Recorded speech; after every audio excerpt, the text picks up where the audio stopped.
Enclosures each housing only one snake and allowed to be made only during the breeding season. Snake enclosures should be built from bricks and have sturdy wooden or iron mesh openings.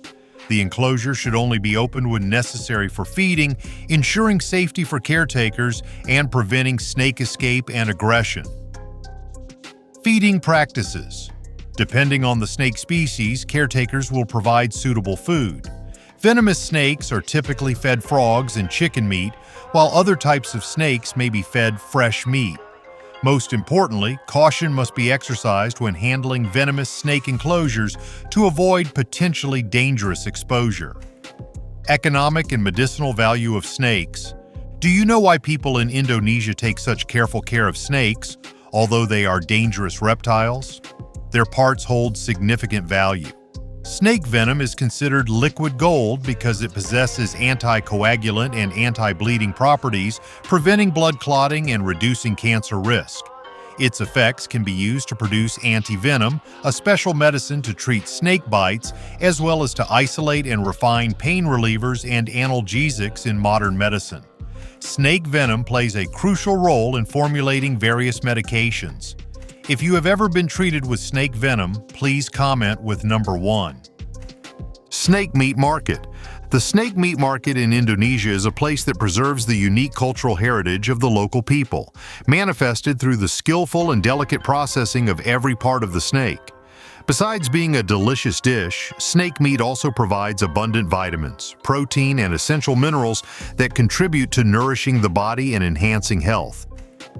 Indonesia consumes over 10,000 tons of live snakes annually.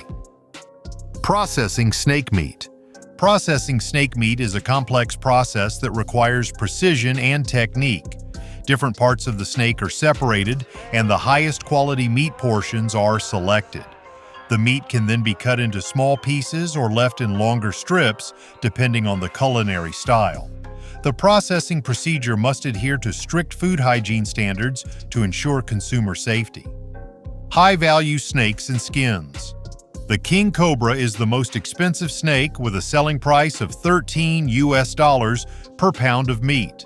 Why do people separate snake skins when processing snake meat? Snake skin is one of the most valuable products from the snake farming industry in Indonesia, with high demand from the fashion industry. Their uniqueness and luxury create high economic value, making it a significant source of income for farmers and businesses. Luxury fashion and economic impact. Snakeskin products are highly valued for their aesthetics and quality, often used to design luxury fashion items such as handbags, wallets, and many others. The price of handbags made from snakeskin by luxury brands is usually quite high, often in the range of thousands of US dollars. You can imagine the price of these snakeskins when they reach Western fashion houses, which can increase to $4,000 per piece. The allure of high profit margins from selling snakeskins has driven many localities in Indonesia to participate in this industry, creating significant income opportunities and employment for the people. Employment in snake farming. The snake farming industry plays a crucial role in providing jobs for people, with over 175,000 workers involved in snake farming and care. When watching the video, do you feel worried about people's safety? Leave comment number 1 if you see dangerous snakes. Comment 0 if snakes bring economic value to Indonesian people. Thank you for watching the entire video. Please like and subscribe to the channel to wait for the next videos. Eel farming in Japan. Historical and cultural significance. Eel farming is not a new agricultural industry in Japan. It has a long history and is closely linked to the culture and cuisine of this country.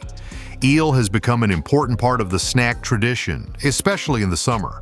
We often enjoy partner parties and traditional festivals. Outdoor farming model. There are many eel farming models all over Japan. This is an outdoor eel farming model. They live in ponds and are divided into eel ages. The owner is feeding them. Almost all eel farms in Japan use homemade bran. This type of bran includes many ingredients such as shrimp, fish bran, and vermicelli. They are mixed together before being fed. Normally, eels here will be harvested when they are 10 months old. Harvesting process.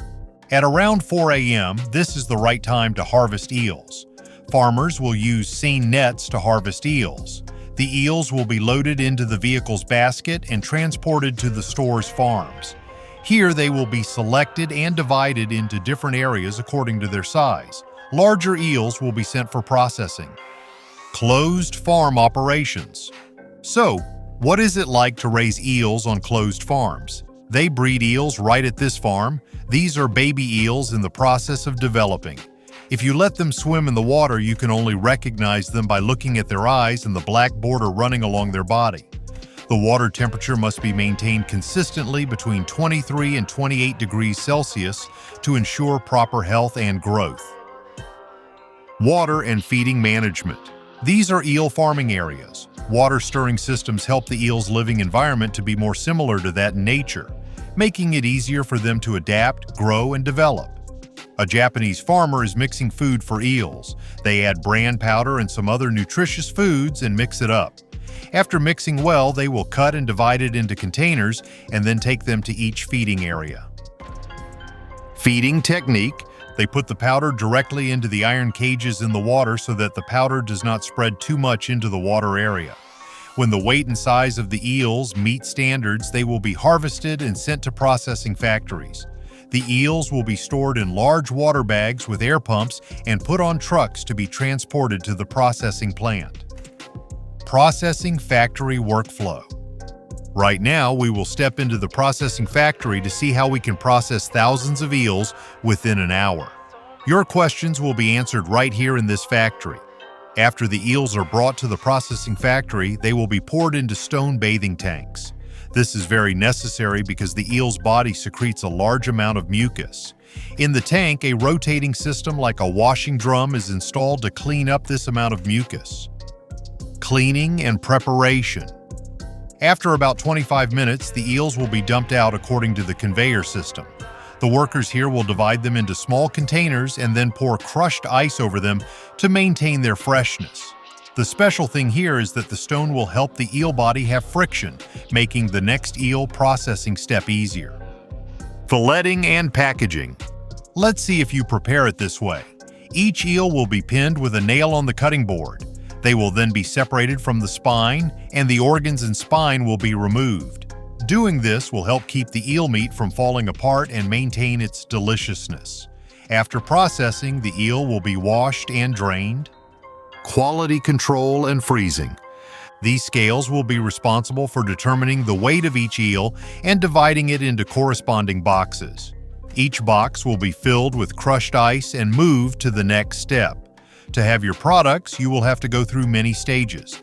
Now, the eels will be washed again and then placed on the conveyor system of this machine. They will be placed next to each other so that more can be obtained after one processing. Grilling and saucing. The grilling system inside the machine will help tighten the surface of the eel. Once they come out of the grill, they are turned over to the back side. The eel pieces will be inspected for any burned parts, and then these parts will be removed. After grilling the other side, they continue to run along the conveyor belt through the sweet sauce system. The sauce will evenly cover both sides of the eel. Final product and call to action. This is a special sweet sauce for this type of grilled eel. They are like a layer of honey that covers the entire surface of the eel. The first 2 times of coating with sauce, the eel pieces were still not soaked in and the color was beautiful. After 4 times, the eel pieces begin to taste rich, and the color of the sauce thickens on the eel meat. They look really attractive, don't they? Running straight on the conveyor belt, the eel meat pieces will be frozen. Then, each piece of frozen eel will be checked for weight and then packed into boxes. Thank you so much, guys, for watching this video. Since we don't really have any clue about what kind of difficulties you could be facing in your farms, please don't forget to share all the problems you're facing and the obstacles you're going through, as this will tremendously help us with our upcoming videos.